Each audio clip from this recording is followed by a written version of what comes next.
When we come to talk about shutter speeds, they don't lend themselves very well to interesting graphics like we saw with apertures because generally there's nothing much to see. The shutter is just a light tight curtain that sits in front of our sensor. The speed at which the shutter is opened and closed corresponds to the shutter speed we've selected, but there's not a great deal more we could say.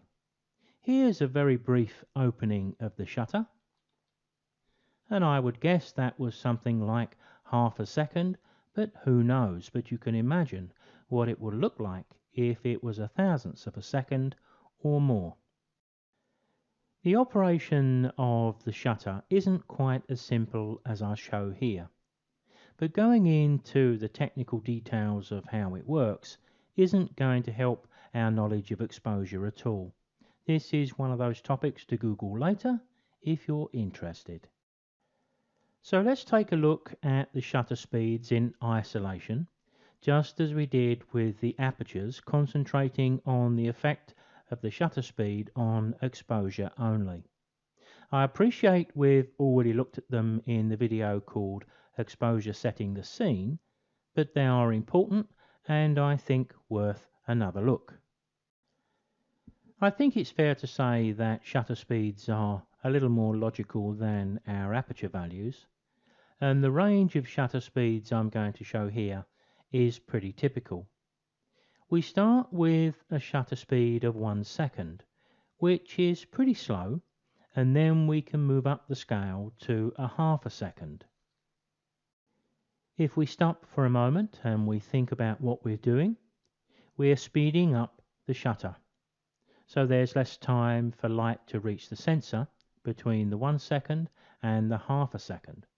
So each step is one stop or half the exposure of the previous shutter speed. And of course so on up the scale, with each increase in shutter speed corresponding to half the light of the previous. Following on from half a second, we would then move to a quarter of a second, an eighth of a second, 15th of a second, 30th of a second, and 60th of a second.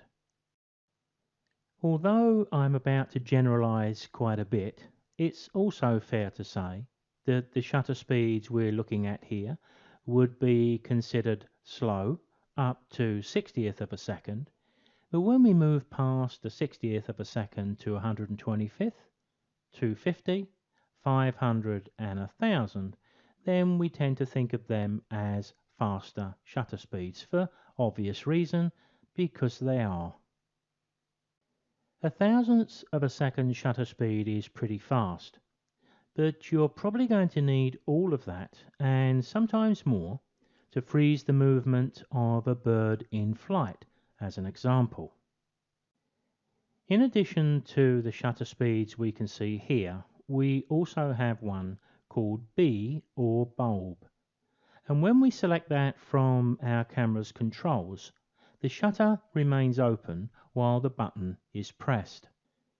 It's generally used in conjunction with a cable release attached to the camera, but I think it's also fair to say that the B setting doesn't get used quite so much these days.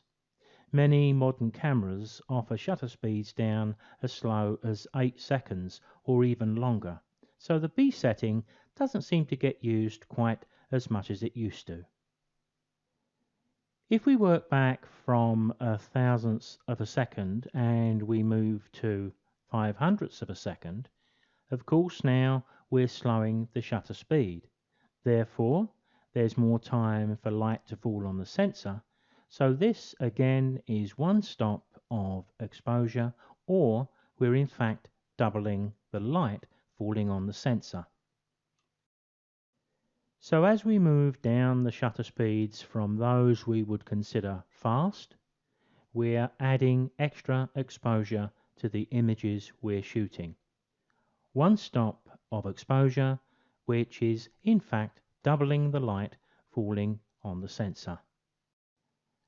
Later on in the videos, I'd like to come back to shutter speeds to consider their effect on our images, which is outside of exposure, the ability of fast shutter speed to freeze action and slow shutter speeds to allow movement.